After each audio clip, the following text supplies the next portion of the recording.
ನನಗೆ ಹೆಚ್ಚಿನ ಒಂದು ಇವತ್ತು ದೇಶದಲ್ಲಿ ನಾನು ಇಷ್ಟೊಂದು ಬೆಳಿಬೇಕಾದ್ರೆ ಅದು ಗುರುಮಠಕಲ್ ಮತಕ್ಷೇತ್ರದ ಜನ ಅನ್ನತಕ್ಕಂಥ ಮಾತನ್ನ ನಾನು ಹೇಳಕ್ಕೆ ಇಚ್ಛೆ ಪಡ್ತೀನಿ. ನೀವೆಲ್ಲೇ ಹೋಗ್ರಿ ಕರ್ನಾಟಕ ರಾಜ್ಯದಲ್ಲಿ ನಿಮ್ಗೆಲ್ಲರೂ ಕೇಳ್ತಾರೆ ನೀವೆಲ್ಲಿನವರು ಅಂತ ಹೇಳಿದ್ರೆ ಗುರುಮಠಕಲ್ದವರು ಅಂತಂದ್ರೆ ಯಾವುದೇ ಆಫೀಸ್ನಲ್ಲಿ ಹೋದ್ರೂ ಕೂಡ ಗುರುಮಠಕಲ್ಲ ಬನ್ನಿ ಕೂತ್ಕೊಳ್ಳಿ ಅನ್ನತಕ್ಕಂಥ ಒಂದು ಕೀರ್ತಿ ನಾನು ನಿಮಗೆ ತಂದು ಕೊಟ್ಟಿದ್ದೆ. ಆದರೆ ಕಾರಣಾಂತರಿಂದ ನನಗೆ ಡೆಲ್ಲಿ ಕಳಿಸಿದ್ರು. ಡೆಲ್ಲಿಯಲ್ಲಿ ಹೋಗಿ ಅಲ್ಲೂ ಕೂಡ ನನ್ನ ಕೈಲಾದಷ್ಟು ಸೇವೆ ನಾನು ಮಾಡಿ ತದನಂತರ ಯಾವ ಕಾರಣಕ್ಕಾಗಿ ನಾನು ಜನರ ಮನಸ್ಸು ಗೆಲ್ಲಕ್ಕಾಗಲಿಲ್ಲ ಗೊತ್ತಾಗಲಿಲ್ಲ. ನಾನು 2019ರಲ್ಲಿ ಸೋಲು ಕಾಣಬೇಕಾಯಿತು. ಸೋತ ಮೇಲೆ ನಾನು ಸುಮ್ಮನಿರಲಿಲ್ಲ. ಇನ್ನೂ ಕೆಲಸ ಮಾಡಿಕೊಂಡು ನಾನು ಮುಂದುವರೆದೆ. ಕೊನೆಗೆ ಶ್ರೀಮತಿ ಸೋನಿಯಾ ಗಾಂಧಿ ಅವರು ನನಗೆ ಅಖಿಲ ಭಾರತೀಯ ಕಾಂಗ್ರೆಸ್ ಕಮಿಟಿಯ ಅಧ್ಯಕ್ಷನಾಗಿ ಮಾಡಿದ್ರು. ಅದು ಗುರುಮಠಕಲೇ ಕಾರಣ. ಗುರುಮಠಕಲ್ ಹೆಸರು ಇವತ್ತು ದೇಶದ ಮೂಲೆ ಮೂಲೆಯಲ್ಲಿದೆ. ಕಲಬುರಗಿ ಹೆಸರು ದೇಶದ ಮೂಲೆ ಮೂಲೆಯಲ್ಲಿದೆ. ಅದಕ್ಕೆ ನಿಮಗೆ ಗೌರವ ತರ್ತಕ್ಕಂಥ ಕೆಲಸ ನಾನು ಮಾಡಿದ್ದೇನೆ. ನಿಮಗೆ ಕೆಟ್ಟ ಹೆಸರು ತರ್ತಕ್ಕಂಥ ಯಾವುದೇ ಕೆಲಸ ಇಲ್ಲಿವರೆಗೆ ನಾನು ಮಾಡಿಲ್ಲ. ಅದಕ್ಕಾಗಿ ಜನ ಗುಲ್ಬರ್ಗಕ್ಕೆ ಕಲಬುರಗಿಗೆ ನೆನೆಸ್ಕೊಳ್ತಾರೆ.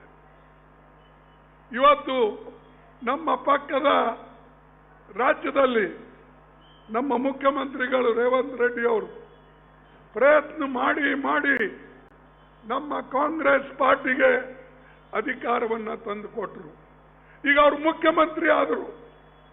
ಇದು ಕಾಂಗ್ರೆಸ್ ಯಾರು ಕೆಲಸ ಮಾಡ್ತಾರೋ, ಯಾರು ಅಡ್ಡಾಡ್ತಾರೋ, ಯಾರಿಗೆ ಜನ ಸಂಘಟನೆ ಮಾಡ್ತಾರೋ ಅವರಿಗೆ ನ್ಯಾಯವಾಗಿ ಸಿಗ್ತಕ್ಕಂಥ ಸ್ಥಾನಮಾನಗಳು ಸಿಗ್ತವೆ ಅನ್ನಕ್ಕೆ ರೇವಂತ್ ರೆಡ್ಡಿ ಒಬ್ಬರೇ ಕಾರಣ. ನಮ್ಮ ಪಾರ್ಟಿ ಕಾಂಗ್ರೆಸ್ ಪಾರ್ಟಿ ಯಾವಾಗಲೂ ಬಡವರ ಕರೆ ಇರತಕ್ಕಂಥ ಪಾರ್ಟಿ. ಈ ಗುರುಮಠಕಲ್ ಭಾಗದಲ್ಲಿ ನಾವು ಭೂ ಸುಧಾರಣೆ ಕಾನೂನಿನಲ್ಲಿ ಸಾವಿರಾರು ಎಕರೆ ಬಡವರಿಗೆ ಜಮೀನು ಕೊಟ್ಟೇವೆ, ತಾಂಡಾಗಳಿಗೆ ಕೊಟ್ಟೇವೆ. ತಾಂಡಾಗಳಲ್ಲಿ ನಾವು ಮನೆಗಳು ಕಟ್ಟಿಸ್ಕೊಡೋದಲ್ಲದೆ ರಸ್ತೆ ಲೈಟು ಎಲ್ಲರೂ ಮಾಡಿದ್ದೇವೆ. ಎಲ್ಲಿ ನಾನು ಯಾದಗಿರಿ ಬರೋಕ್ಕಿಂತ ಮುಂಚೆ ಗುರುಮಠಕಲ್ ಮತಕ್ಷೇತ್ರದಲ್ಲಿ 5 ಹಳ್ಳಿಗೆ बड़े लाइट इತ್ತು. सिर्फ 5 गांव को लाइट था इस तालुके में. लेकिन मैं आने के बाद जब यहाँ छोड़ा तो सारे देहात को तांडास को पूरा लाइट मैंने लगा के गया, पानी का व्यवस्था करके गया. भीमा नदिಯಿಂದ ನೀರು ಬಂತು. ಇವೆಲ್ಲ ಕೆಲಸಗಳು ನಾವು ಮಾಡಿದ್ದೇವೆ ಜನರಿಗಾಗಿ. ಜನ ನೆನಪಿನಲ್ಲಿ ಇಟ್ಕೊಳ್ತಾರೆ ಅಂತ ಹೇಳಿ ನನಗೆ ಅನಿಸ್ತದೆ. ಆದ್ರೆ ಇವತ್ತು ಬಿಜೆಪಿಯವರು ಏನೂ ಮಾಡದೆ, ಜೆಡಿಎಸ್ನವರು ಏನೂ ಮಾಡದೆ ಎಲ್ಲ ನಾವೇ ಮಾಡಿದ್ದೇವೆ ಅಂತ ಹೇಳ್ತಾರೆ.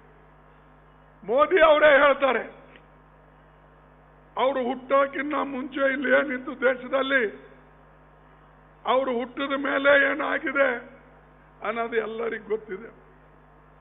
ಅಂತ ಮನುಷ್ಯ ನೆಹರೂಜಿ ಅವರಿಗೆ ಬೈತಾನೆ, ಇಂದಿರಾ ಗಾಂಧಿಗೆ ಬೈತಾನೆ, ಲಾಲ್ ಬಹದ್ದೂರ್ ಶಾಸ್ತ್ರಿಗೆ ಬೈತಾನೆ, ರಾಜೀವ್ ಗಾಂಧಿಗೆ ಬೈತಾನೆ, ಈಗ ರಾಹುಲ್ ಗಾಂಧಿಗೆ ಮತ್ತು ಪ್ರಿಯಾಂಕಾ ಗಾಂಧಿಗೂ ಬೈತಾನೆ, ನನಗೂ ಬೈತಾನೆ.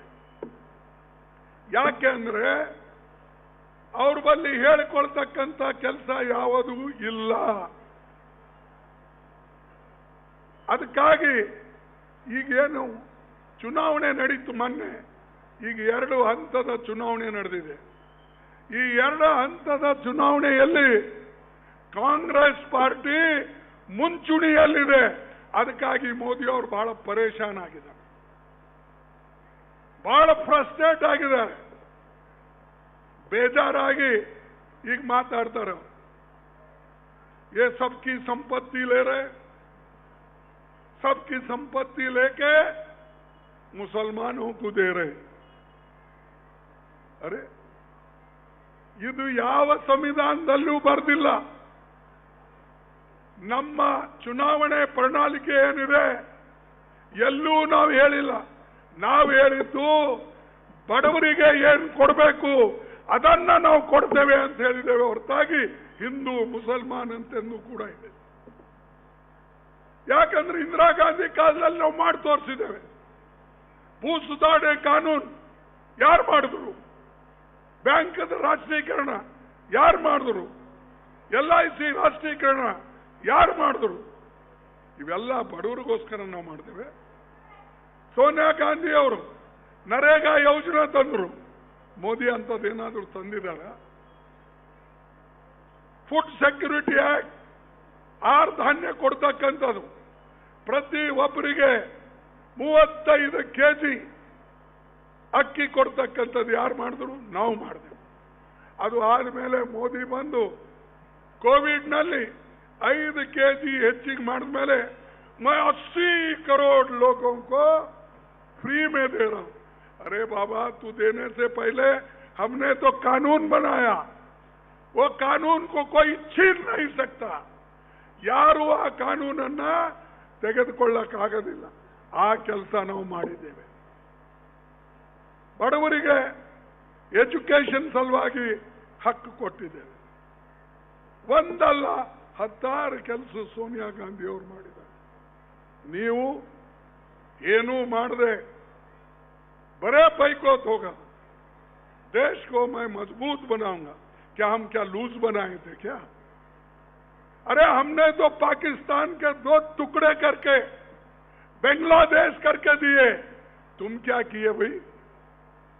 देश को तो इंदिरा गांधी ने मजबूत किया, बांग्लादेश को हमने आजाद कर दिया. जाकर कुछ किए बगैर इतना बोलते. मेरी 56 इंच की छाती, 56 ಇಂಚಿನ ಛಾತಿ. ನಿನ್ ಛಾತಿ ತಗೊಂಡು ಏನ್ ಮಾಡ್ಬೇಕ? ಹೊಟ್ಟೆಗೆ ಏನು ಕೊಟ್ಟಿದ್ದಿ? ಊಟಕ್ಕೇನು ಕೊಟ್ಟಿದ್ದಿ? ಅದು ಮಾತು. ಊಟಕ್ಕೂ ಇಲ್ಲ, ನೌಕರಿಗಳಿಲ್ಲ. ಇವತ್ತು ಪ್ರತಿಯೊಂದರ ಕಿಮ್ಮತ್ತು ಇಷ್ಟು ಗಗನಕ್ಕೆ ಏರ್ತಾ ಇವೆ. ನೀವು ಡೀಸೆಲ್ ಬೆಲೆ ತಗೊಳ್ಳಿ, ಪೆಟ್ರೋಲ್ ಬೆಲೆ ತಗೊಳ್ಳಿ, LPG ಬೆಲೆ ತಗೊಳ್ಳಿ, ಇವತ್ತು ಎಣ್ಣೆ ಬೆಲೆ ತಗೊಳ್ಳಿ, ಇವತ್ತು ತೊಗರಿ ಬ್ಯಾಳಿ ಬೆಲೆ, ಇವೆಲ್ಲ ತಗೊಂಡ್ರು ಮೋದಿ ದೇಶಕ್ಕಾಗಿ ಬಡವರಿಗಾಗಿ ಏನು ಮಾಡಲಿ. ಸುಮ್ಮನೆ ಮಟನ್ನು, ಚಿಕನ್ನು, ಮುಸ್ಲಿಮು ಇಂಥವೇ ಮಾತಾಡೋದು. ಅರೆ ಇವು ಮಾತಾಡೋದಕ್ಕಿಂತಲೂ ದೇಶಕ್ಕಾಗಿ ನಾ ಇಂಥ ಕೆಲಸ ಮಾಡಿನಂತ ಹೇಳಿ, ನಾವೇನ್ ಮಾಡಿದ್ರೆ ಅದು ಹೇಳ್ತೇವೆ. ನಾವು ಮಾಡದೆ ಹೋದ್ರೆ ನಮ್ಮ ಯಾದಗಿರಿ ಜಿಲ್ಲೆ, ಯಾದಗಿರಿ ತಾಲೂಕ ಇಷ್ಟೊಂದು ಬೆಳೀತಿತ್ತ? ನಾನು ಬಂದಾಗ 7,000 ಜನ ಇದ್ರು ಜನಸಂಖ್ಯೆ. ಇಲ್ಲಿ ಇವತ್ತೆಷ್ಟಿದೆ ಹೊಸರಡ್ಡಿ? ಇವತ್ತು 25,000 ತನಕ ಈ ಜನಸಂಖ್ಯೆ ಮುಟ್ಟಿದೆ. ಇಲ್ಲಿ ಹೈಸ್ಕೂಲ್ ಬಂದಿದೆ, ಕಾಲೇಜ್ ಬಂದಿದೆ, ಹೆಣ್ಣು ಮಕ್ಕಳು ಸ್ಕೂಲ್ ಬಂದಿದೆ, ಹೆಣ್ಣು ಮಕ್ಕಳು ಪ್ರೀ ಯೂನಿವರ್ಸಿಟಿ ಬಂದಿದೆ, ಹಾಸ್ಟೆಲ್ಗಳು ಬಂದಿವೆ. ಇವೆಲ್ಲ ಇದ್ದುನಾ? ಇವೆಲ್ಲ ಮೋದಿನೇ ತಂದು ಕೊಟ್ಟ? ನನಗೆ ಹೇಳಿ ನೀವು. ಮೋದಿ ಏನ್ ತಿಳ್ಕೊಂಡನಂದ್ರೆ ದೇಶಕ್ಕೆ ಸ್ವಾತಂತ್ರ್ಯ ಸಿಕ್ಕಿದ್ದು 2014 ಅಂತ ತಿಳ್ಕೊಂಡಿದ್ದಾರೆ. ಅರೆ ಈ ದೇಶಕ್ಕೆ ಸ್ವಾತಂತ್ರ್ಯ ತರಕ್ಕೆ ಕಾಂಗ್ರೆಸ್ ಪಾರ್ಟಿ ತ್ಯಾಗ ಮಾಡಿದೆ, ತನ್ನ ಕೊಡುಗೆ ಕೊಟ್ಟಿದೆ. ಗಾಂಧಿ ಅಂತವರಿಗೆ ಕೊಲೆ ಮಾಡಿ ಕೆಲವು ಜನ ಇವತ್ತು ಅವರು ಹೇಳ್ತಾರೆ ಸ್ವಾತಂತ್ರ್ಯ ತಂದು ಕೊಟ್ಟಂತ ಗಾಂಧೀಜಿ ಅವರಿಗೆ ಗುಂಡು ಹಾಕದವ್ರು ಹೇಳ್ತಾರೆ, ಈ ದೇಶಕ್ಕೆ ನಾವು ಬಹಳ ಸೇವೆ ಮಾಡಿದ್ದೇವೆ. ಆದರೆ ಇಂದಿರಾ ಗಾಂಧಿ ಈ ದೇಶದ ಒಕ್ಕಟ್ಟಿಗಾಗಿ ತನ್ನ ಪ್ರಾಣ ಕೊಟ್ಟರು. ರಾಜೀವ್ ಗಾಂಧಿ ಈ ದೇಶದ ಒಕ್ಕಟ್ಟಿಗಾಗಿ ತನ್ನ ಪ್ರಾಣ ಕೊಟ್ಟ. ನೀವೇನ್ ಮಾಡಿದ್ರಿ? ನೀವೆಲ್ಲರ ಪ್ರಾಣ ಹಿಂಡುತ್ತಾ ಇದ್ರಿ. ಸಬ್ಕಾ ಸಾಥ್ ಏನದು? सबका विकास. सबका साथ सबका विकास नहीं हुआ साहब, सबका सत्यानाश कर दिया तुमने. आदरे ಟೀಕೆ ಮಾಡೋದು ಬಿಡಲ್ಲ. ಇಷ್ಟೊಂದು ಸತ್ಯಾನಾಶ ಈ ದೇಶ ಮಾಡಿಬಿಡ. ಇವರು ಕಾಲದಲ್ಲಿ ನೋಡಿ 22 ಜನ ಶ್ರೀಮಂತರು ಬಲ್ಲಿ 70 ಕೋಟಿ ಜನರ ಏನು ಆಸ್ತಿ ಇರ್ತದೋ ಅಷ್ಟೊಂದು ಆಸ್ತಿ 22 ಜನರ ಹತ್ರ ಇದೆ. ಶ್ರೀಮಂತರಿಗೆ ಒಳ್ಳೆ ಮಾಡತಕ್ಕಂಥ ಮನುಷ್ಯ ಬಡವರ ಬಗ್ಗೆ ಮಾತಾಡ್ತಾರೆ. ಏನ್ ಮಾಡಿದ್ರಿ ನನ್ಗೆ ಹೇಳಿ. ನಂಬಲ್ಲಿ ಕೆಲವು ಜನ ಸಣ್ಣ ಪುಟ್ಟು ಶ್ರೀಮಂತರು ಇರ್ತಾರೆ, ಅವರು ತಿಳ್ಕೋತಾರೆ ಅದಾನಿ ಅಂಬಾನಿ ಅಂತ. ಇಲ್ಲ, ನಿಮ್ಗೆ ಯಾರಿಗೂ ಸಂಬಂಧ ಇಲ್ಲ. ಈ ಅದಾನಿ ಅಂಬಾನಿ ಅಂತವ್ರು ಏನ್ ಕೆಲವು 22 ಜನ ಅರಾನೋ ಅವ್ರ ಹತ್ರ 70 ಕೋಟಿ ಜನರಿಗೆ ಹತ್ರ ಇರೋಷ್ಟು ಸಂಪತ್ತಿ ಅವ್ರ ಬಲ್ಲಿದೆ. ಅವರಿಗೆ ಆಗಿ ನಾವು ಹೇಳ್ತಾ ಇದ್ದೇವೆ, ಯಾರ್ದಾರ ಕಸ್ಕೊಂಡು ಯಾರಿಗಾರ ಕೊಡೋದಲ್ಲ. ಆದ್ರೆ ಅವ್ರು ನೀವು ಮೈನತ್ ಹೆಂಗ್ ಮಾಡಬೇಕು, ನಿಮಗೆ ಕೂಲಿ ಹೆಂಗ್ ಸಿಗ್ಬೇಕು, ಎಂಪ್ಲಾಯ್ಮೆಂಟ್ ಹೆಂಗ್ ಸಿಗ್ಬೇಕು, ನಿಮ್ಮ ಇವತ್ತು ಏರ್ತಕ್ಕಂಥ ಬೆಲೆ ಏರಿಕೆ ಕಡಿಮೆ ಹೆಂಗ್ ಮಾಡಬೇಕು, ಈ ಕಡೆ ನಮ್ಮ ಲಕ್ಷ್ಯ ಇದೆ ಹೊರತಾಗಿ ಯಾರ್ದೋ ಕಸ್ಕೊಂಡು ಯಾರಿಗೆ ಕೊಡಕ್ಕಿಲ್ಲ. ಅದು ಎಲ್ಲ ಕಡೆ ಹೇಳ್ತಾನೆ ಮಾರೆ ಮೋದಿ, आपका छीन के दूसरों को दे रहे, आपका मंगलसूत्र छीन के मुसलमानों को दे रहे. अरे ನೈಜಾಮ್ ಸರ್ಕಾರ ಇದ್ರು ಹೆಣ್ಣು ಮಕ್ಕಳು ಮಂಗಲಸೂತ್ರ ಕೈ ಹಚ್ಚತಕ್ಕಂಥ ಧೈರ್ಯ ಆ ಕಾಲದಾಗ ಆಗಿಲ್ಲ. ಈಗ ಸ್ವಾತಂತ್ರ್ಯ ಬಂದ ಮೇಲೆ, ಸಂವಿಧಾನ ಬಂದ ಮೇಲೆ, ಪ್ರಜಾಪ್ರಭುತ್ವ ಬಂದ ಮೇಲೆ ನಿಮ್ ಮಂಗಳಸೂತ್ರ ಕಿತ್ಕೋತಾರ? ಮಂಗಳಸೂತ್ರ ಕಿತ್ಕೋಲಕ್ಕೆ ಯಾರಾದ್ರೂ ಬಂದ್ರೆ ಕಾಂಗ್ರೆಸ್ ಪಾರ್ಟಿ ತನ್ನ ಪ್ರಾಣ ಕೊಟ್ಟು ಎದುರು ನಿಂದಿರ್ತದೆ ಅನ್ನತಕ್ಕಂಥ ಮಾತು ನಿಮಗೆ. ಮೋದಿ ಹಂಗೆ ಢೀಲಾ ಬಿಡಲ್ಲ. ಮೋದಿ ಬರೇ ಮಾತಾಡ್ತಾನೆ, ಹೇಳ್ತಾನೆ, ಆದ್ರೆ ಕೆಲಸ ಮಾಡೋದು ಏನಿಲ್ಲ. ಅವನೇನಂದ್ರೆ ಒಂದು ಲೌಡ್ ಸ್ಪೀಕರ್ ಇದ್ದಂಗೆ ಸದಾ ತನ್ನ ಮುಖಕ್ಕೆ ಒಂದು ಲೌಡ್ ಸ್ಪೀಕರ್ ಕಟ್ಕೊಂಡು ಓಡಾಡ್ತಾನೆ. ಆಯ್ತು, ಎಲ್ಲ ಕಡೆ ಹೇಳಿದ್ದೇ ಹೇಳೋದು. ಪ್ರತಿ ಒಂದು ಕಡೆ खड़गे जी ने क्या किया? अरे मैं जो किया हूं गुलबर्गे के लिए, हैदराबाद कर्नाटक के लिए, उसका 10 पैसे भी तुम करके दिखाओ. तुम्हारे जमाने में हुआ? मैंने यहां बोगी फैक्ट्री बनाई कड़ेचूर में, उसको तुम आगे नहीं ले जा सके. ಅದಕ್ಕೆ ಒಂದು 10 ಪೈಸಾ ಕೊಡಲಿಲ್ಲ. ಬೋಗಿ ಫ್ಯಾಕ್ಟ್ರಿ ರೈಲ್ವೆ ನಾನು 37 ಟ್ರೈನ್ ಬಿಟ್ಟರು ಒಬ್ಬರಿಗೂ ಹೇಳಲಿಲ್ಲ ಇಷ್ಟು ಟ್ರೈನ್ ನಾನು ಗುಲ್ಬರ್ಗಕ್ಕೆ ಬಿಟ್ಟೆ ಅಂತ.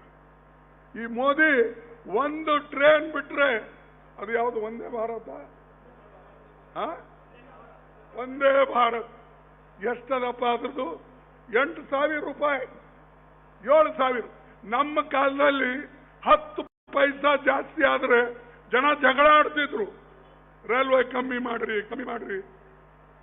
ಈ ಮೋದಿ 8,000 ಕೊಟ್ಟು ಹೋಗೋದು ವಂದೇ ಮಾತರಂ, ವಂದೇ ಭಾರತ್, ಇಂಥ ಯೋಜನೆಗಳು ತೆಗೆದು ಜನರಿಗೆ ಇವತ್ತು ಅವರೆಲ್ಲರಿಗೆ ಇವತ್ತು ತುಳಿತಾ ಇದ್ದಾರೆ. ನಮ್ಮ ಕಾಲದಲ್ಲಿ ಏನ್ ನಾವು ಒಂದು ಬಡವರಿಗಾಗಿ ಕೆಲಸ ಮಾಡಿದ್ದೇವೆ. ನೆಹರೂಜಿ ಅವ್ರ ಕಾಲದಲ್ಲಿ, ಇಂದಿರಾ ಗಾಂಧಿ ಕಾಲದಲ್ಲಿ ನಿಮ್ಗೆಲ್ಲ ಗೊತ್ತಿದೆ ಎಷ್ಟು ಶಾಲೆಗಳಿದ್ದು ನಮ್ಮ ಭಾಗದಲ್ಲಿ, ಎಷ್ಟು ಊರಿಗೆ ಲೈಟ್ ಇದ್ದು, ಎಷ್ಟು ಊರಿಗೆ ನೀರಾವರಿ ಇತ್ತು, ಎಷ್ಟು. ನಾನು ಬಂದಾಗ ಹಿಂದೆ ನೈಜಾಮ್ ಕಾಲದಾಗ ಹೊಡೆದಂತ ಕೆರೆಗಳು 70 ಕೆರೆಗಳು ಹೊಡೆದಿವು. 70 ಕೆರೆಗಳನ್ನು ಕೂಡ ನಾನು ದುರಸ್ತು ಮಾಡಿ ಕೊಟ್ಟಿದ್ದೇನೆ. ಇದು ಕೆಲಸ ಅಂತ. ಆದ್ರೆ ಮೋದಿ ಅದ್ರ ಬಗ್ಗೆ ಹೇಳಕ್ ಹೋಗಲ್ಲ. ಭಯೋರ್ ಭಯನೋ मैंने ये किया देश के लिए त्याग किया. ಏನ್ ತ್ಯಾಗ ಮಾಡಿದ್ರಪ್ಪ? ಇನ್ನೊಂದು ಹೇಳ್ತಾನೆ, जिसके बच्चे ज्यादा उसको ज्यादा संपत्ति जाएंगी. अब भाई अब हम क्या करना, हमारे पास बच्चे हैं लेकिन तुम्हारे को बच्चे नहीं है, मैं क्या करूं? ನಾನೇನ್ ಮಾಡ್ಲಿ? ಅದು ನಿಮಗೆ ಗೊತ್ತು ಯಾಕೆ ಆ ಮಕ್ಕಳು ನಿಮ್ಗೆ ಆಗ್ಲಿಲ್ಲ ಅಂತ ಹೇಳಿ ನಾನು ಹೇಳ್ಬೇಕಾದ್ರದ್ದು. ಅದಕ್ಕೆ ನಾನು ನಿಮ್ಗೆ ಹೇಳ್ತೇನೆ, ದೇಶ ಸೇವೆ ಮಾಡೋರು ಇನ್ನೊಬ್ಬರಿಗೆ ಬೈಯೋದಿಲ್ಲ, ಅವರು ಮುಂದೆ ಬಂದು ಕೆಲಸ ಮಾಡ್ತಾರೆ. ಅದಕ್ಕೆ ಇವತ್ತು ನಾನು ನಿಮಗೆ ಒಂದೇ ಮಾತು ಹೇಳ್ತೇನೆ, ನಾವು ಕೆಲವು ಗ್ಯಾರಂಟಿಗಳು ಈಗಾಗಲೇ ಕೊಟ್ಟಿದ್ದೇವೆ. ನಮ್ಮ ತಾಯಿಂದರಿಗೆ ಅದು ಗ್ಯಾರಂಟಿ ಗೊತ್ತಿವೆ. ಗೃಹಲಕ್ಷ್ಮಿ ಕೊಟ್ಟಿದ್ಯಾರು? ಯಾರೇ ಗೃಹಲಕ್ಷ್ಮಿ ಕೊಟ್ಟಿದ್ದು? ಕಾಂಗ್ರೆಸ್. ಗೃಹ ಜ್ಯೋತಿ ಕೊಟ್ಟಿದ್ಯಾರು? ಶಕ್ತಿ ಕೊಟ್ಟಿದ್ಯಾರು? ಅನ್ನಭಾಗ್ಯ ಕೊಟ್ಟಿದ್ಯಾರು? ಯುವ ನಿಧಿ ಕೊಟ್ಟಿದ್ಯಾರು? ಈ ಎಲ್ಲ ಗ್ಯಾರಂಟಿ ನಾವು ಕೊಟ್ಟೇವೆ. ನಮ್ಮ ತಾಯಿಂದರಿಗೆ ಬಸ್ನಾಗ ಫ್ರೀ ಓಡಾಡ್ತೀರಾ? ಇಲ್ಲಮ್ಮ, ಇಲ್ಲ. ನಿಮ್ ಬಾಯಂದು ತಗೊಂಡ್ರು ಮಾತು ಬರಲ್ಲ ಅಂದ್ರೆ ಹಿಂಗೆ. ಅದಕ್ಕೆ ಮೋದಿ ಅಂತಾನೆ ಸಬ್ ಚುಪ್ ಬೈಠೆ ಭೈ ಯೋ ಸಬ್ ಮೇರೆ ಲೋಕ ಅಂತಾನೆ. ಅದಕ್ಕೆ ಶಕ್ತಿ ಇವತ್ತು ಎಲೆಕ್ಟ್ರಿಫಿಕೇಶನ್ ನಿಮಗೆ ಕೊಡ್ತಕ್ಕಂಥದ್ದಾಯ್ತು. ಇದೇ ರೀತಿಯಾಗಿ ಕೇಂದ್ರ ಸರ್ಕಾರದಲ್ಲಿ ನಮ್ಮದು ಪಾರ್ಟಿ ಬಂದ್ರೆ, ಕೇಂದ್ರದಲ್ಲಿ ನಾವು ಅಲೈನ್ಸ್ ಪಾರ್ಟಿಗಳು ಬಂದರೆ ನಾವು ಮತ್ತೆ ನಿಮಗೆ ಮಹಾಲಕ್ಷ್ಮಿ ಯೋಜನೆ, ವರ್ಷಕ್ಕೆ ಹೆಣ್ಣು ಮಕ್ಕಳಿಗೆ 1 ಲಕ್ಷ ರೂಪಾಯಿ ಕೊಡ್ತೇವೆ. ಮನೆ 1 ಲಕ್ಷ. ಪ್ರತಿ ತಿಂಗಳಿಗೆ 8,500 ರೂಪಾಯಿ ಕೊಡ್ತೇವೆ. ಈಗ ನಿಮಗೆ 2,000 ಸಿಗ್ತಾ ಇದೆ ಅಲ್ಲ. ನಾವು ಕೇಂದ್ರದಿಂದ ನಾವು ರಾಹುಲ್ ಗಾಂಧಿ ಅವರು ಈ ಗ್ಯಾರಂಟಿ ಕಾರ್ಡ್ ಮೇಲೆ ಸೈನ್ ಮಾಡಿ ನಿಮಗೆ ಕೊಟ್ಟಿದ್ದೇವೆ. ಮನೆಗೆ ಬಂದು ಮುಟ್ತಾ ಇವೆ. ಬಂತು ಅಂದ್ರೆ ನಾವು ಮಹಾಲಕ್ಷ್ಮಿ ಯೋಜನೆಯಲ್ಲಿ 1 ಲಕ್ಷ. ಇದೇನು ಮುಸಲ್ಮಾನ್ರೀಗ? ನಾನು ಕೇಳ್ತೀನಿ ಮೋದಿಗೆ, 1 ಲಕ್ಷ ಹೆಣ್ಮಕ್ಳಿಗೆ ಎಲ್ಲಿ ಹಳ್ಳಿಯಾಗಿರ್ಲಿ, ಪೇಟೆಯಾಗಿರ್ಲಿ, ಬೆಲ್ಲೆ ಇರಲಿ 1 ಲಕ್ಷ ರೂಪಾಯಿ ಕೊಡ್ತೇವೆ ಅಂತ ಹೇಳಿದ್ದು. ನಾವೇನು ಬರೀ ಮುಸಲ್ಮಾನರಿಗೆ ಕೊಡ್ತೇವೆ ಅಂತ ಹೇಳಿದ್ಯಾ? ಎಲ್ಲರಿಗಾಗಿದೆ. ಇದ್ರಾಗ ಜಾತಿ ಇಲ್ಲ, ಭೇದ ಇಲ್ಲ, ಭಾವ ಇಲ್ಲ, ಧರ್ಮ ಇಲ್ಲ, ಏನೂ ಇಲ್ಲ, ಎಲ್ಲರಿಗೂ ಕೊಡೋದು. ಆಮೇಲೆ ಸಾಲ ಮನ್ನಾ ಮಾಡ್ತೇವೆ. ಹೋದ ಸಲ ಮನಮೋಹನ್ ಸಿಂಗ್ ಅವರು 72,000 ಕೋಟಿ ರೂಪಾಯಿ ಸಾಲ ಮನ್ನಾ ಮಾಡಿದ್ರು. ಅದನ್ನ ಪುನಃ ನಾವು ಬಡವರ ಸಾಲ, ರೈತರ ಸಾಲ ಮನ್ನಾ ಮಾಡ್ತೇವೆ ಅನ್ನತಕ್ಕಂಥದ್ದನ್ನ ನಾವು 2ನೇ ಮಾತನ್ನ, ವಚನವನ್ನ ನಿಮಗೆ ಕೊಡ್ತೇವೆ. 3ನೇದು ಯುವ ಬೆಳಕು. ಯುವಕರಿಗೆ ವರ್ಷಕ್ಕೆ ಯಾರು ಅಪ್ರೆಂಟಿಸ್ಶಿಪ್ ಕೋರ್ಸ್ ಮಾಡ್ತಾರೋ ಅವರಿಗೆ 1 ಲಕ್ಷ ರೂಪಾಯಿ ಕೊಟ್ಟು ಟ್ರೈನಿಂಗ್ ಕೊಡ್ತೇವೆ. ಯಾರು ಗ್ರಾಜ್ಯುಯೇಟ್ ಇದ್ದಾರೋ ಅಥವಾ ಯಾರು ಬಡವರಿದ್ದಾರೋ ಅವರೆಲ್ಲರಿಗೂ ಕೂಡ ಟ್ರೈನಿಂಗ್ ಕೊಟ್ಟು 1 ಲಕ್ಷ ರೂಪಾಯಿ ಅವ್ರ ಮೇಲೆ ನಾವು ಖರ್ಚು ಮಾಡ್ತೇವೆ. ತಿಂಗಳಿಗೆ 8,500 ರೂಪಾಯಿ ಖರ್ಚಾಗ್ತದೆ. ದಿನಕ್ಕೆ ನರೇಗಾದಲ್ಲಿ ಈಗ ಬಹಳ ಕಡಿಮೆ ಹಣ ಸಿಗ್ತಾ ಇದೆ. ನಾವು 400 ರೂಪಾಯಿ ಕೊಡ್ತೇವೆ. 400 रुपीज, 400 रुपए हम नरेगा में देंगे.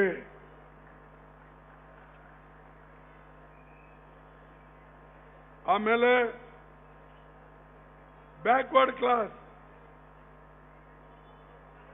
ಆದಿವಾಸಿಗಳು, ಇವರೆಲ್ಲರಿಗೆ ಜಾತಿಯ ಜನಗಣನ ಮಾಡಿ ಯಾರ್ಯಾರು ಬಡವರಿದ್ದಾರೋ ಅವರೆಲ್ಲ ಬಡವರಿಗೆ ನಾವು ಹೊಸ ಯೋಜನೆ ತಂದು ಅವರಿಗೆ ಮೇಲೆತ್ತತಕ್ಕಂಥ ಪ್ರಯತ್ನ ಮಾಡ್ತೇವೆ.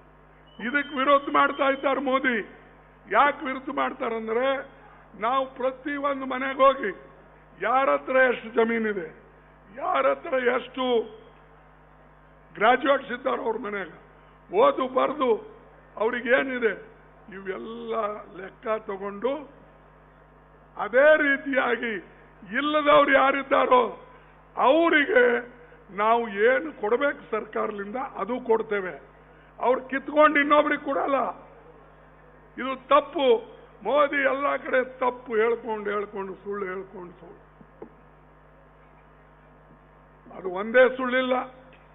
ಇದಕ್ಕಿನ್ನ ಮೊನ್ನೆ ಒಂದು ಸುಳ್ಳು ಮಾತು ಹೇಳಿದ್ರು. ಅವರು ಏನ್ ಹೇಳಿದ್ರು, ಅಧಿಕಾರಕ್ಕೆ ಬರಕ್ಕಿನ್ನ ಮುಂಚೆ ಹೇಳಿದ್ರು ವಿದೇಶದಲ್ಲಿ ಕಪ್ಪು ಹಣ ಇದೆ, ಕಾಂಗ್ರೆಸ್ದವರು ಒಯ್ದಲ್ಲಿ ಇಟ್ಟಿದ್ದಾರೆ, ಶ್ರೀಮಂತರು ಒಯ್ದಿಟ್ಟಾರೆ, ಅದು ಎಲ್ಲ ತಂದು ನಿಮಗೆ 15 ಲಕ್ಷ ರೂಪಾಯಿ ಕೊಡ್ತೀನಿ ಅಂತ ಹೇಳಿ. ನಿಮಗೆ ಕೊಟ್ರ 15 ಲಕ್ಷ ರೂಪಾಯಿ ಸಿಕ್ತಾ? ಮೋದಿ ಹೆಂಗ್ ಸುಳ್ಳಾಡ್ತಾನಪ್ಪ? ಅವ ಪ್ರಧಾನಮಂತ್ರಿ ಸುಳ್ಳಾಡ್ತಾನ? ನಿಜ ಹೇಳ್ತಾನಪ್ಪ? ಸುಳ್ಳು. ಅದು ಸುಳ್ಳ. मोदी ಹೇಳಿದ್ರು, भाइयों और बहनों, हमारे युवाओं को मैं हर साल 2-2 करोड़ नौकरियां दूंगा. 2 ಕೋಟಿ ವರ್ಷ ಅಂತ ಹೇಳಿದ್ರು.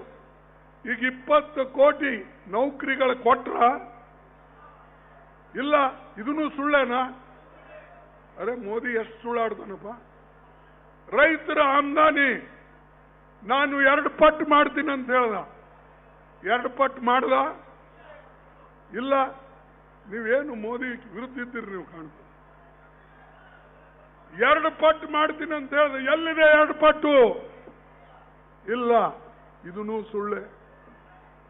ಹೀಗೆ ಸುಳ್ಳಿನ ಮೇಲೆ ಸುಳ್ಳು ಹೇಳಿಕೊಂಡು ಮೋದಿ ಅವರು ಬದುಕ್ತಾ ಇದ್ದಾರೆ.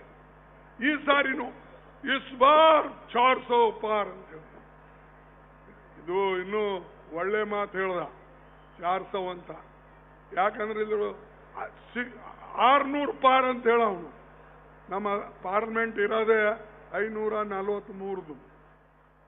ಆದ್ರೆ ಇವ ಹೇಳೋದು 600, 400. ಈ ಸಲ ಮೋದಿ ಅವರಿಗೆ ಜನನೇ ನಿಲ್ಲಿಸ್ತಾರೆ. ಈ ಹೋರಾಟ ಮೋದಿ ವರ್ಸಸ್ ಜನತಾ. ಜನ ಅವರ ವಿರುದ್ಧವಾಗಿ ಜನರು ಹೋರಾಡ್ತಾ ಇದ್ದಾರೆ, ಬೇರೆಯವರು ಯಾರು ಇಲ್ಲ. ಇವತ್ತು ಜನ ಒಕ್ಕಟ್ಟಾಗಿ ಒಂದಾಗಿ ಈಗ ಅಂಡರ್ ಗ್ರೌಂಡ್ ಇದೆ. ಆ ಅಂಡರ್ ಗ್ರೌಂಡ್ ನಲ್ಲಿ ಮೋದಿ ಅವರು ಭಸ್ಮ ಆಗಿಬಿಡ್ತಾರೆ. ನಮ್ಮ ಪಕ್ಷ ಅಲೈನ್ಸ್ ಪಾರ್ಟಿ ಮಜಬೂತ್ ಇದೆ, ನಾವು ಗೆದ್ದು ಬರ್ತೇವೆ.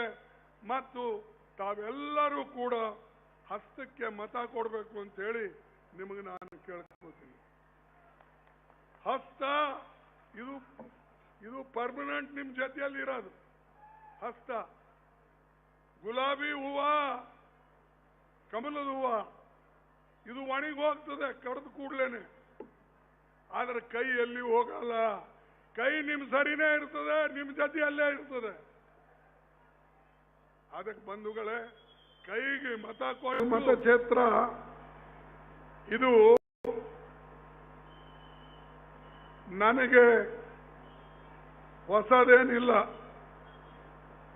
1972ರಿಂದ ನಾನು ಮೊದಲನೇ ಚುನಾವಣೆ ನಾನು ಗೆದ್ದಿದ್ದು ಈ ಗುರುಮಠಕಲ್ನಿಂದಲೇ. ಗುರುಮಠಕಲ್ ಅಂದ್ರೆ ನನಗೆ ಬಹಳ ಪ್ರೀತಿ. ನನಗೆ ಹೆಚ್ಚಿನ ಒಂದು ಇವತ್ತು ದೇಶದಲ್ಲಿ ನಾನು ಇಷ್ಟೊಂದು ಬೆಳಿಬೇಕಾದ್ರೆ ಅದು ಗುರುಮಠಕಲ್ ಮತಕ್ಷೇತ್ರದ ಜನ ಅನ್ನತಕ್ಕಂಥ ಮಾತನ್ನ ನಾನು ಹೇಳಕ್ಕೆ ಇಚ್ಛೆ ಪಡ್ತೀನಿ.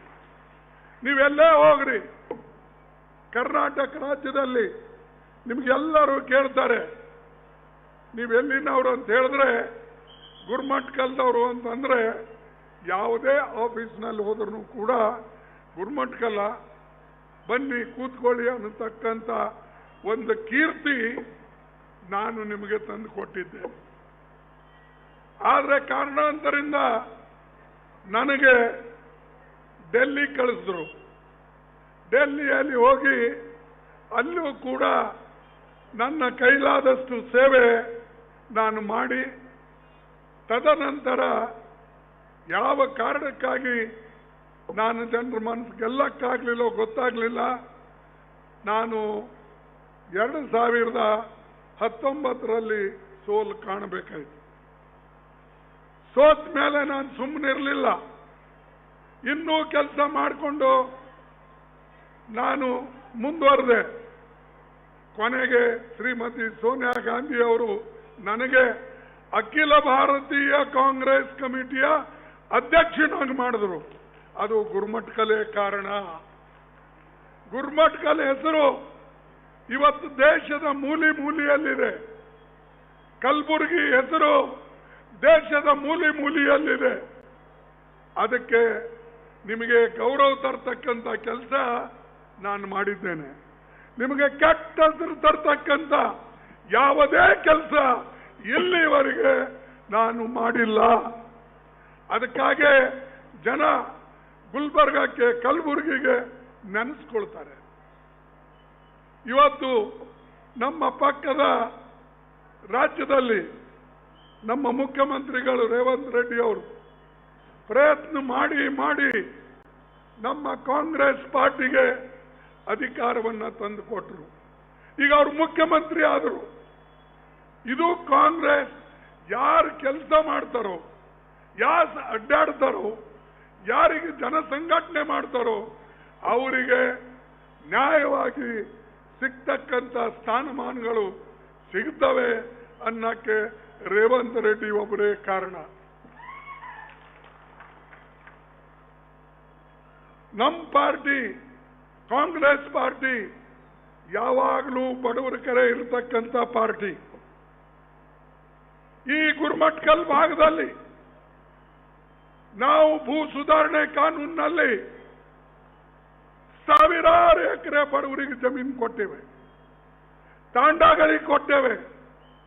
ತಾಂಡಾಗಳಲ್ಲಿ ನಾವು ಮನೆಗಳು ಕಟ್ಟಿಸ್ಕೊಡೋದಲ್ಲದೆ ರಸ್ತೆ ಲೈಟು ಎಲ್ಲರೂ ಮಾಡಿದ್ದೇವೆ. ಎಲ್ಲಿ ನಾನು ಯಾದಗಿರಿ ಬರೋಕ್ಕಿಂತ ಮುಂಚೆ ಗುರುಮಠಕಲ್ ಮತಕ್ಷೇತ್ರದಲ್ಲಿ 5 ಹಳ್ಳಿಗೆ बड़े लाइट इತ್ತು. सिर्फ 5 गांव को लाइट था इस तालुके में. लेकिन मैं आने के बाद जब यहाँ छोड़ा तो सारे देहात को तांडास को पूरा लाइट मैंने लगा के गया, पानी का व्यवस्था करके गया. भीमा नदिಯಿಂದ ನೀರು ಬಂತು. ಇವೆಲ್ಲ ಕೆಲಸಗಳು ನಾವು ಮಾಡಿದ್ದೇವೆ ಜನರಿಗಾಗಿ. ಜನ ನೆನಪಿನಲ್ಲಿ ಇಟ್ಕೊಳ್ತಾರೆ ಅಂತ ಹೇಳಿ ನನಗೆ ಅನಿಸ್ತದೆ. ಆದ್ರೆ ಇವತ್ತು ಬಿಜೆಪಿಯವರು ಏನೂ ಮಾಡದೆ, ಜೆಡಿಎಸ್ನವರು ಏನೂ ಮಾಡದೆ ಎಲ್ಲ ನಾವೇ ಮಾಡಿದ್ದೇವೆ ಅಂತ ಹೇಳ್ತಾರೆ. ಮೋದಿ ಅವರೇ ಹೇಳ್ತಾರೆ, ಅವರು ಹುಟ್ಟೋಕ್ಕಿಂತ ಮುಂಚೆ ಇಲ್ಲಿ ಏನಿತ್ತು ದೇಶದಲ್ಲಿ, ಅವರು ಹುಟ್ಟಿದ ಮೇಲೆ ಏನಾಗಿದೆ ಅನ್ನೋದು ಎಲ್ಲರಿಗೂ ಗೊತ್ತಿದೆ. ಅಂತ ಮನುಷ್ಯ ನೆಹರೂಜಿ ಅವರಿಗೆ ಬೈತಾನೆ, ಇಂದಿರಾ ಗಾಂಧಿಗೆ ಬೈತಾನೆ, ಲಾಲ್ ಬಹದ್ದೂರ್ ಶಾಸ್ತ್ರಿಗೆ ಬೈತಾನೆ, ರಾಜೀವ್ ಗಾಂಧಿಗೆ ಬೈತಾನೆ, ಈಗ ರಾಹುಲ್ ಗಾಂಧಿಗೆ ಮತ್ತು ಪ್ರಿಯಾಂಕಾ ಗಾಂಧಿಗೂ ಬೈತಾನೆ, ನನಗೂ ಬೈತಾನೆ. ಯಾಕೆ ಅಂದ್ರೆ ಅವ್ರ ಬಳಿ ಹೇಳಿಕೊಳ್ತಕ್ಕಂಥ ಕೆಲಸ ಯಾವುದೂ ಇಲ್ಲ. ಅದಕ್ಕಾಗಿ ಈಗೇನು ಚುನಾವಣೆ ನಡೀತು ಮೊನ್ನೆ. ಈಗ 2 ಹಂತದ ಚುನಾವಣೆ ನಡೆದಿದೆ. ಈ 2 ಹಂತದ ಚುನಾವಣೆಯಲ್ಲಿ ಕಾಂಗ್ರೆಸ್ ಪಾರ್ಟಿ ಮುಂಚೂಣಿಯಲ್ಲಿದೆ. ಅದಕ್ಕಾಗಿ ಮೋದಿ ಅವರು ಬಹಳ ಪರೇಶಾನ್ ಆಗಿದ್ದಾರೆ, ಬಹಳ ಫ್ರಸ್ಟ್ರೇಟ್ ಆಗಿದ್ದಾರೆ, ಬೇಜಾರಾಗಿ ಈಗ ಮಾತಾಡ್ತಾರೆ. ये सबकी संपत्ति ले रहे, सबकी संपत्ति लेके मुसलमानों को दे रहे. अरे ಇದು ಯಾವ ಸಂವಿಧಾನದಲ್ಲೂ ಬರೆದಿಲ್ಲ. ನಮ್ಮ ಚುನಾವಣೆ ಪ್ರಣಾಳಿಕೆ ಏನಿದೆ ಎಲ್ಲೂ ನಾವು ಹೇಳಿಲ್ಲ. ನಾವು ಹೇಳಿದ್ದು ಬಡವರಿಗೆ ಏನು ಕೊಡಬೇಕು ಅದನ್ನ ನಾವು ಕೊಡ್ತೇವೆ ಅಂತ ಹೇಳಿದ್ದೇವೆ ಹೊರತಾಗಿ ಹಿಂದೂ ಮುಸಲ್ಮಾನ್ ಅಂತೆಂದು ಕೂಡ ಇದೆ. ಯಾಕಂದ್ರೆ ಇಂದಿರಾ ಗಾಂಧಿ ಕಾಲದಲ್ಲಿ ನಾವು ಮಾಡಿ ತೋರಿಸಿದ್ದೇವೆ. ಭೂ ಸುಧಾರಣೆ ಕಾನೂನು ಯಾರು ಮಾಡಿದ್ರು? ಬ್ಯಾಂಕದ ರಾಷ್ಟ್ರೀಕರಣ ಯಾರು ಮಾಡಿದ್ರು? LIC ರಾಷ್ಟ್ರೀಕರಣ ಯಾರು ಮಾಡಿದ್ರು? ಇವೆಲ್ಲ ಬಡವರಿಗೋಸ್ಕರ ನಾವು ಮಾಡ್ತೇವೆ. ಸೋನಿಯಾ ಗಾಂಧಿ ಅವರು ನರೇಗಾ ಯೋಜನೆ ತಂದ್ರು. ಮೋದಿ ಅಂತದ್ದೇನಾದ್ರೂ ತಂದಿದ್ದಾರ? ಫುಡ್ ಸೆಕ್ಯೂರಿಟಿ ಆಕ್ಟ್, ಆಹಾರ ಧಾನ್ಯ ಕೊಡ್ತಕ್ಕಂಥದ್ದು, ಪ್ರತಿ ಒಬ್ಬರಿಗೆ 35 kg ಅಕ್ಕಿ ಕೊಡ್ತಕ್ಕಂಥದ್ದು ಯಾರು ಮಾಡಿದ್ರು? ನಾವು ಮಾಡಿದೆವು. ಅದು ಆದ್ಮೇಲೆ ಮೋದಿ ಬಂದು ಕೋವಿಡ್ನಲ್ಲಿ 5 kg ಹೆಚ್ಚಿಗೆ ಮಾಡಿದ್ಮೇಲೆ 80 करोड़ लोगों को फ्री में दे रहा हूं. अरे बाबा, तू देने से पहले हमने तो कानून बनाया. वो कानून को कोई छीन नहीं सकता. ಯಾರು ಆ ಕಾನೂನನ್ನ ತೆಗೆದುಕೊಳ್ಳಕ್ಕಾಗೋದಿಲ್ಲ. ಆ ಕೆಲಸ ನಾವು ಮಾಡಿದ್ದೇವೆ. ಬಡವರಿಗೆ ಎಜುಕೇಶನ್ ಸಲುವಾಗಿ ಹಕ್ಕು ಕೊಟ್ಟಿದ್ದೇವೆ. ಒಂದಲ್ಲ 16 ಕೆಲಸ ಸೋನಿಯಾ ಗಾಂಧಿ ಅವರು ಮಾಡಿದ್ದಾರೆ. ನೀವು ಏನೂ ಮಾಡದೆ बड़े पैकोत होगा. देश को मैं मजबूत बनाऊंगा. क्या हम क्या लूज बनाए थे क्या? अरे हमने तो पाकिस्तान के 2 टुकड़े करके बांग्लादेश करके दिए. तुम क्या किए भाई? देश को तो इंदिरा गांधी ने मजबूत किया, बांग्लादेश को हमने आजाद कर दिया. जाकर कुछ किए बगैर इतना बोलते. मेरी 56 इंच की छाती, 56 ಇಂಚಿನ ಛಾತಿ. ನಿನ್ ಛಾತಿ ತಗೊಂಡು ಏನ್ ಮಾಡ್ಬೇಕ? ಹೊಟ್ಟೆಗೆ ಏನು ಕೊಟ್ಟಿದ್ದಿ? ಊಟಕ್ಕೇನು ಕೊಟ್ಟಿದ್ದಿ? ಅದು ಮಾತು. ಊಟಕ್ಕೂ ಇಲ್ಲ, ನೌಕರಿಗಳಿಲ್ಲ. ಇವತ್ತು ಪ್ರತಿಯೊಂದರ ಕಿಮ್ಮತ್ತು ಇಷ್ಟು ಗಗನಕ್ಕೆ ಏರ್ತಾ ಇವೆ. ನೀವು ಡೀಸೆಲ್ ಬೆಲೆ ತಗೊಳ್ಳಿ, ಪೆಟ್ರೋಲ್ ಬೆಲೆ ತಗೊಳ್ಳಿ, LPG ಬೆಲೆ ತಗೊಳ್ಳಿ, ಇವತ್ತು ಎಣ್ಣೆ ಬೆಲೆ ತಗೊಳ್ಳಿ, ಇವತ್ತು ತೊಗರಿ ಬೇಳೆ ಬೆಲೆ, ಇವೆಲ್ಲ ತಗೊಂಡ್ರು ಮೋದಿ ದೇಶಕ್ಕಾಗಿ ಬಡವರಿಗಾಗಿ ಏನು ಮಾಡಲಿ. ಸುಮ್ಮನೆ ಮಟನ್ನು, ಚಿಕನ್ನು, ಮುಸ್ಲಿಮು ಇಂಥವೇ ಮಾತಾಡೋದು. ಅರೆ ಇವು ಮಾತಾಡೋದಕ್ಕಿಂತಲೂ ದೇಶಕ್ಕಾಗಿ ನಾ ಇಂಥ ಕೆಲಸ ಮಾಡಿನಂತ ಹೇಳಿ, ನಾವೇನ್ ಮಾಡಿದ್ರೆ ಅದು ಹೇಳ್ತೇವೆ. ನಾವು ಮಾಡದೆ ಹೋದ್ರೆ ನಮ್ಮ ಯಾದಗಿರಿ ಜಿಲ್ಲೆ, ಯಾದಗಿರಿ ತಾಲೂಕ ಇಷ್ಟೊಂದು ಬೆಳೀತಿತ್ತ? ನಾನು ಬಂದಾಗ 7,000 ಜನ ಇದ್ರು ಜನಸಂಖ್ಯೆ. ಇಲ್ಲಿ ಇವತ್ತೆಷ್ಟಿದೆ ಹೊಸರಡ್ಡಿ? ಇವತ್ತು 25,000 ತನಕ ಈ ಜನಸಂಖ್ಯೆ ಮುಟ್ಟಿದೆ. ಇಲ್ಲಿ ಹೈಸ್ಕೂಲ್ ಬಂದಿದೆ, ಕಾಲೇಜ್ ಬಂದಿದೆ, ಹೆಣ್ಣು ಮಕ್ಕಳು ಸ್ಕೂಲ್ ಬಂದಿದೆ, ಹೆಣ್ಣು ಮಕ್ಕಳು ಪ್ರೀ ಯೂನಿವರ್ಸಿಟಿ ಬಂದಿದೆ, ಹಾಸ್ಟೆಲ್ಗಳು ಬಂದಿವೆ. ಇವೆಲ್ಲ ಇದ್ದುನಾ? ಇವೆಲ್ಲ ಮೋದಿನೇ ತಂದು ಕೊಟ್ಟ? ನನಗೆ ಹೇಳಿ ನೀವು. ಮೋದಿ ಏನ್ ತಿಳ್ಕೊಂಡನಂದ್ರೆ ದೇಶಕ್ಕೆ ಸ್ವಾತಂತ್ರ್ಯ ಸಿಕ್ಕಿದ್ದು 2014 ಅಂತ ತಿಳ್ಕೊಂಡಿದ್ದಾರೆ. ಅರೆ ಈ ದೇಶಕ್ಕೆ ಸ್ವಾತಂತ್ರ್ಯ ತರಕ್ಕೆ ಕಾಂಗ್ರೆಸ್ ಪಾರ್ಟಿ ತ್ಯಾಗ ಮಾಡಿದೆ, ತನ್ನ ಕೊಡುಗೆ ಕೊಟ್ಟಿದೆ. ಗಾಂಧಿ ಅಂತವರಿಗೆ ಕೊಲೆ ಮಾಡಿ ಕೆಲವು ಜನ ಇವತ್ತು ಅವರು ಹೇಳ್ತಾರೆ, ಸ್ವಾತಂತ್ರ್ಯ ತಂದು ಕೊಟ್ಟಂತ ಗಾಂಧೀಜಿ ಅವರಿಗೆ ಗುಂಡು ಹಾಕದವ್ರು ಹೇಳ್ತಾರೆ, ಈ ದೇಶಕ್ಕೆ ನಾವು ಬಹಳ ಸೇವೆ ಮಾಡಿದ್ದೇವೆ. ಆದರೆ ಇಂದಿರಾ ಗಾಂಧಿ ಈ ದೇಶದ ಒಕ್ಕಟ್ಟಿಗಾಗಿ ತನ್ನ ಪ್ರಾಣ ಕೊಟ್ಟರು. ರಾಜೀವ್ ಗಾಂಧಿ ಈ ದೇಶದ ಒಕ್ಕಟ್ಟಿಗಾಗಿ ತನ್ನ ಪ್ರಾಣ ಕೊಟ್ಟ. ನೀವೇನ್ ಮಾಡಿದ್ರಿ? ನೀವೆಲ್ಲರ ಪ್ರಾಣ ಹಿಂಡುತ್ತಾ ಇದ್ರಿ. ಸಬ್ಕಾ ಸಾಥ್ ಏನದು? सबका विकास. सबका साथ सबका विकास नहीं हुआ साहब, सबका सत्यानाश कर दिया तुमने. आदरे ಟೀಕೆ ಮಾಡೋದು ಬಿಡಲ್ಲ. ಇಷ್ಟೊಂದು ಸತ್ಯಾನಾಶ ಈ ದೇಶ ಮಾಡಬೇಡ. ಇವರು ಕಾಲದಲ್ಲಿ ನೋಡಿ 22 ಜನ ಶ್ರೀಮಂತರು ಬಲ್ಲಿ 70 ಕೋಟಿ ಜನರ ಏನು ಆಸ್ತಿ ಇರ್ತದೋ ಅಷ್ಟೊಂದು ಆಸ್ತಿ 22 ಜನರ ಹತ್ರ ಇದೆ. ಶ್ರೀಮಂತರಿಗೆ ಒಳ್ಳೆ ಮಾಡತಕ್ಕಂಥ ಮನುಷ್ಯ ಬಡವರ ಬಗ್ಗೆ ಮಾತಾಡ್ತಾರೆ. ಏನ್ ಮಾಡಿದ್ರಿ ನನ್ಗೆ ಹೇಳಿ. ನಂಬಲ್ಲಿ ಕೆಲವು ಜನ ಸಣ್ಣ ಪುಟ್ಟು ಶ್ರೀಮಂತರು ಇರ್ತಾರೆ, ಅವರು ತಿಳ್ಕೋತಾರೆ ಅದಾನಿ ಅಂಬಾನಿ ಅಂತ. ಇಲ್ಲ, ನಿಮ್ಗೆ ಯಾರಿಗೂ ಸಂಬಂಧ ಇಲ್ಲ. ಈ ಅದಾನಿ ಅಂಬಾನಿ ಅಂತವ್ರು ಏನ್ ಕೆಲವು 22 ಜನ ಅರಾನೋ ಅವ್ರ ಹತ್ರ 70 ಕೋಟಿ ಜನರಿಗೆ ಹತ್ರ ಇರೋಷ್ಟು ಸಂಪತ್ತಿ ಅವ್ರ ಬಲ್ಲಿದೆ. ಅವರಿಗೆ ಆಗಿ ನಾವು ಹೇಳ್ತಾ ಇದ್ದೇವೆ, ಯಾರ್ದಾರ ಕಸ್ಕೊಂಡು ಯಾರಿಗಾರ ಕೊಡೋದಲ್ಲ. ಆದ್ರೆ ಅವ್ರು ನೀವು ಮೈನತ್ ಹೆಂಗ್ ಮಾಡಬೇಕು, ನಿಮಗೆ ಕೂಲಿ ಹೆಂಗ್ ಸಿಗ್ಬೇಕು, ಎಂಪ್ಲಾಯ್ಮೆಂಟ್ ಹೆಂಗ್ ಸಿಗ್ಬೇಕು, ನಿಮ್ಮ ಇವತ್ತು ಏರ್ತಕ್ಕಂಥ ಬೆಲೆ ಏರಿಕೆ ಕಡಿಮೆ ಹೆಂಗ್ ಮಾಡಬೇಕು, ಈ ಕಡೆ ನಮ್ಮ ಲಕ್ಷ್ಯ ಇದೆ ಹೊರತಾಗಿ ಯಾರ್ದೋ ಕಸ್ಕೊಂಡು ಯಾರಿಗೆ ಕೊಡಕ್ಕಿಲ್ಲ. ಅದು ಎಲ್ಲ ಕಡೆ ಹೇಳ್ತಾನೆ ಮಾರೆ ಮೋದಿ, आपका छीन के दूसरों को दे रहे, आपका मंगलसूत्र छीन के मुसलमानों को दे रहे. अरे ನೈಜಾಮ್ ಸರ್ಕಾರ ಇದ್ರೂ ಹೆಣ್ಣು ಮಕ್ಕಳು ಮಂಗಲಸೂತ್ರ ಕೈ ಹಚ್ಚತಕ್ಕಂಥ ಧೈರ್ಯ ಆ ಕಾಲದಾಗ ಆಗಿಲ್ಲ.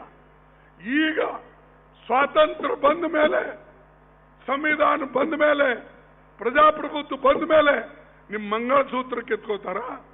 ಮಂಗಳಸೂತ್ರ ಕಿತ್ಕೋಲಕ್ಕೆ ಯಾರಾದ್ರೂ ಬಂದ್ರೆ ಕಾಂಗ್ರೆಸ್ ಪಾರ್ಟಿ ತನ್ನ ಪ್ರಾಣ ಕೊಟ್ಟು ಎದುರು ನಿಂದಿರ್ತದೆ ಅನ್ನತಕ್ಕಂಥ ಮಾತು ನಿಮಗೆ. ಮೋದಿ ಹಂಗೆ ಢೀಲಾ ಬಿಡಲ್ಲ. ಮೋದಿ ಬರೇ ಮಾತಾಡ್ತಾನೆ, ಹೇಳ್ತಾನೆ, ಆದ್ರೆ ಕೆಲಸ ಮಾಡೋದು ಏನಿಲ್ಲ. ಅವನೇನಂದ್ರೆ ಒಂದು ಲೌಡ್ ಸ್ಪೀಕರ್ ಇದ್ದಂಗೆ ಸದಾ ತನ್ನ ಮುಖಕ್ಕೆ ಒಂದು ಲೌಡ್ ಸ್ಪೀಕರ್ ಕಟ್ಕೊಂಡು ಓಡಾಡ್ತಾನೆ. ಆಯ್ತು, ಎಲ್ಲ ಕಡೆ ಹೇಳಿದ್ದೇ ಹೇಳೋದು. ಪ್ರತಿ ಒಂದು ಕಡೆ खड़गे जी ने क्या किया? अरे मैं जो किया हूं गुलबर्गे के लिए, हैदराबाद कर्नाटक के लिए, उसका 10 पैसे भी तुम करके दिखाओ. तुम्हारे जमाने में हुआ? मैंने यहां बोगी फैक्ट्री बनाई कड़ेचूर में, उसको तुम आगे नहीं ले जा सके. ಅದಕ್ಕೆ ಒಂದು 10 ಪೈಸಾ ಕೊಡಲಿಲ್ಲ. ಬೋಗಿ ಫ್ಯಾಕ್ಟ್ರಿ ರೈಲ್ವೆ ನಾನು 37 ಟ್ರೈನ್ ಬಿಟ್ಟರು, ಒಬ್ಬರಿಗೂ ಹೇಳಲಿಲ್ಲ ಇಷ್ಟು ಟ್ರೈನ್ ನಾನು ಗುಲ್ಬರ್ಗಕ್ಕೆ ಬಿಟ್ಟೆ ಅಂತ. ಈ ಮೋದಿ ಒಂದು ಟ್ರೈನ್ ಬಿಟ್ರೆ ಅದು ಯಾವುದು? ವಂದೇ ಭಾರತ. ವಂದೇ ಭಾರತ್ ಎಷ್ಟದಪ್ಪ ಅದ್ರದ್ದು? 8,000 ರೂಪಾಯಿ, 7,000. ನಮ್ಮ ಕಾಲದಲ್ಲಿ 10 ಪೈಸಾ ಜಾಸ್ತಿ ಆದ್ರೆ ಜನ ಜಗಳ ಆಡ್ತಿದ್ರು, ರೈಲ್ವೆ ಕಮ್ಮಿ ಮಾಡ್ರಿ ಕಮ್ಮಿ ಮಾಡ್ರಿ. ಈ ಮೋದಿ 8,000 ಕೊಟ್ಟು ಹೋಗೋದು ವಂದೇ ಮಾತರಂ, ವಂದೇ ಭಾರತ್, ಇಂಥ ಯೋಜನೆಗಳು ತೆಗೆದು ಜನರಿಗೆ ಇವತ್ತು ಅವರೆಲ್ಲರಿಗೆ ಇವತ್ತು ತುಳಿತಾ ಇದ್ದಾರೆ. ನಮ್ಮ ಕಾಲದಲ್ಲಿ ಏನ್ ನಾವು ಒಂದು ಬಡವರಿಗಾಗಿ ಕೆಲಸ ಮಾಡಿದ್ದೇವೆ, ನೆಹರೂಜಿ ಅವ್ರ ಕಾಲದಲ್ಲಿ, ಇಂದಿರಾ ಗಾಂಧಿ ಕಾಲದಲ್ಲಿ. ನಿಮ್ಗೆಲ್ಲ ಗೊತ್ತಿದೆ ಎಷ್ಟು ಶಾಲೆಗಳಿದ್ದು ನಮ್ಮ ಭಾಗದಲ್ಲಿ, ಎಷ್ಟು ಊರಿಗೆ ಲೈಟ್ ಇದ್ದು, ಎಷ್ಟು ಊರಿಗೆ ನೀರಾವರಿ ಇತ್ತು, ಎಷ್ಟು. ನಾನು ಬಂದಾಗ ಹಿಂದೆ ನೈಜಾಮ್ ಕಾಲದಾಗ ಹೊಡೆದಂತ ಕೆರೆಗಳು 70 ಕೆರೆಗಳು ಹೊಡೆದಿವು. 70 ಕೆರೆಗಳನ್ನು ಕೂಡ ನಾನು ದುರಸ್ತು ಮಾಡಿ ಕೊಟ್ಟಿದ್ದೇನೆ. ಇದು ಕೆಲಸ ಅಂತ. ಆದ್ರೆ ಮೋದಿ ಅದ್ರ ಬಗ್ಗೆ ಹೇಳಕ್ ಹೋಗಲ್ಲ. ಭಯೋರ್ ಭಯನೋ मैंने ये किया, देश के लिए त्याग किया.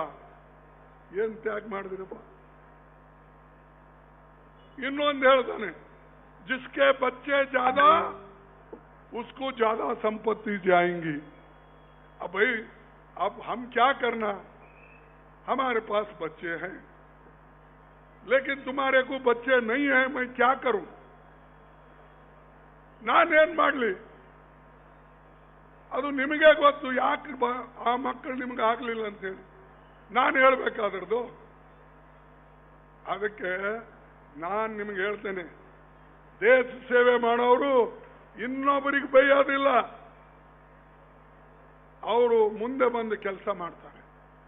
ಅದಕ್ಕೆ ಇವತ್ತು ನಾನು ನಿಮಗೆ ಒಂದೇ ಮಾತು ಹೇಳ್ತೇನೆ, ನಾವು ಕೆಲವು ಗ್ಯಾರಂಟಿಗಳು ಈಗಾಗಲೇ ಕೊಟ್ಟಿದ್ದೇವೆ. ನಮ್ಮ ತಾಯಿಂದರಿಗೆ ಅದು ಗ್ಯಾರಂಟಿ ಗೊತ್ತಿವೆ. ಗೃಹಲಕ್ಷ್ಮಿ ಕೊಟ್ಟಿದ್ಯಾರು? ಯಾರ್ರೀ ಗೃಹಲಕ್ಷ್ಮಿ ಕೊಟ್ಟಿದ್ದು?